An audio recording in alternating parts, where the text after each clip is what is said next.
তুমি মনে হয় একটু বেয়াদব টাইপের, তোমার ফ্যামিলি তোমাকে কোনো ম্যানার্স শেখায় নাই? দেখেন ভাবি, আপনি আমাকে যা খুশি বলেন, যখন আপনি আমার পরিবার নিয়ে কিছু বলবেন,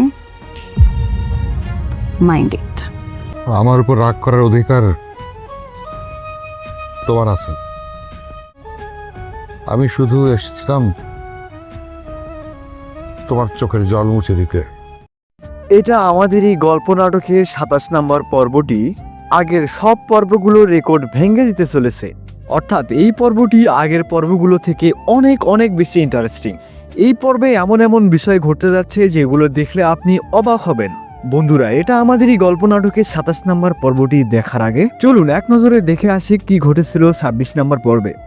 গত ২৬ নম্বর পর্বে সামিনের ভাবি চেষ্টা করছিল মেহরিন এবং তার শাশুড়ির মধ্যে ঝামেলা লাগার জন্য, কিন্তু মেহরিনের শাশুড়ি মেহরিনকে মেনে নিয়েছে। তাকে এখন নিজের মেয়ের চোখে দেখে। এদিকে সামিরের ফুফু বহুদিন পর তার হাজবেন্ডের সাথে দেখা করতে যায়।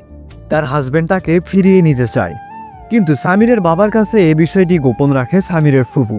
সামিরের বাবা যদি এই বিষয়ে জানতে পারে তাহলে তাদেরকে বাড়ি থেকে বের করে দিবে। সামিরের বড় ভাইয়ের দিন দিন ব্যবসায় লস হতে শুরু করে।